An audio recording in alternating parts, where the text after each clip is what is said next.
Salut les amis, soyez les bienvenus sur la chaîne ForTarget. Ici nous parlons entrepreneuriat, nous parlons investissement et du mindset.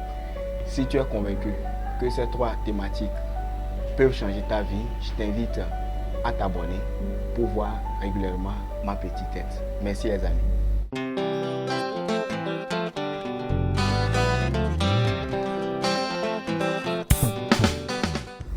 Une nouvelle rubrique vient d'être lancée et dans cette rubrique qui est dénommée Entre nous, nous aurons à parler entre nous.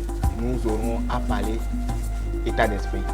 Je suis convaincu que sans le bon état d'esprit, tu ne peux pas faire grand chose, tu ne peux rien faire. Et aujourd'hui, nous allons entamer avec trois chapitres pour changer ta vie. Le premier chapitre auquel nous allons nous attaquer, c'est les actifs et les passifs. Au fait, quand on parle de passifs et d'actifs, si on se réfère à ce qu'on nous a enseigné lorsqu'on était sur les bancs, si on se concentre sur cela, sincèrement, on est mort dans le film.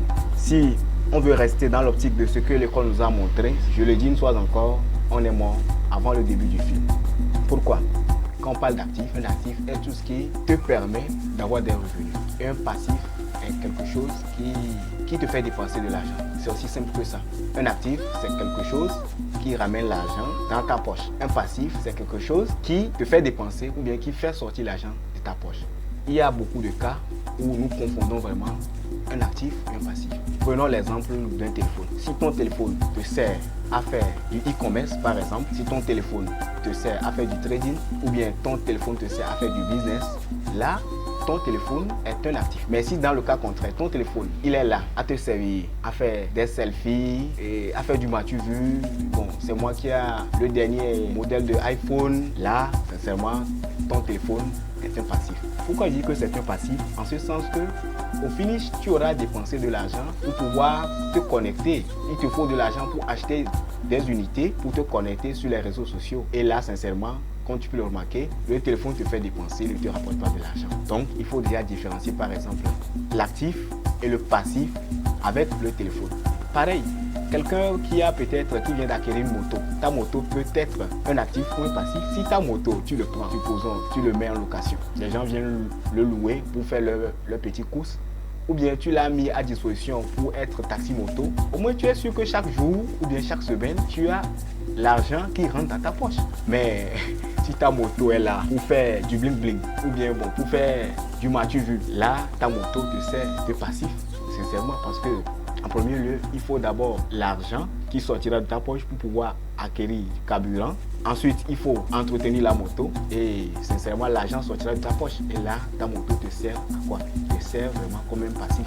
Et dernier exemple dans ce chapitre d'actifs et de passifs, ce sont les crédits. Un crédit peut être un actif comme un passif, en ce sens où tu peux contracter un prêt ou bien un crédit à la banque pour peut-être financer un projet d'achat et de revente de terrain. Tu achètes le terrain à bas prix et tu patientes quelques temps, ça prend de la valeur, tu le revends. Oui, là, tu as pris du crédit pour financer un projet qui peut te rapporter quelque chose sur long terme. Tu peux également prendre du crédit pour lancer une activité génératrice de revenus. Mais si tu t'en vas contacter du crédit pour faire la dot, oui, parce que les gens prennent des crédits pour faire la dot. Là, si tu prends crédit pour faire la dot, si tu prends crédit pour faire un mariage, ou bien tu prends crédit pour acheter une voiture, là, ton crédit que tu viens de prendre est un passif. En ce sens que tu passeras beaucoup d'années à rembourser cela et ça devient un passif comme cela.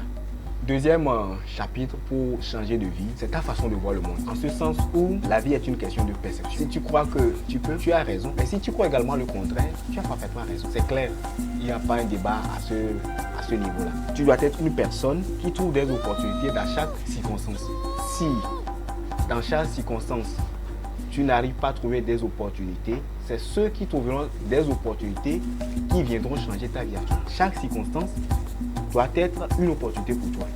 Genre, chaque situation, peu importe ce que la vie met devant toi, tu dois trouver une opportunité en cela. C'est ce qui fait la différence entre le gagnant et le perdant. En ce sens que le gagnant, quand on dit on vient de faire augmentation sur les prix des denrées alimentaires, le gagnant est content. Il est content parce qu'il sait qu'il aura plus de business. Mais le perdant, quand on dit bon, le prix de l'essence vient de monter à la pompe, il crie, il met la main sur la tête, on va mourir de faim. Sincèrement, il mourra de faim. Donc, pour résumer, deuxième chapitre, tout est une question de perception. Ta façon de voir le monde fera une différence. Tu es la première personne à avoir foi en toi. Tu es le seul à qui tu dois te faire confiance. Personne ne viendra te faire confiance si ce n'est que toi-même. Et pour terminer, on va attaquer avec le troisième chapitre pour changer de vie.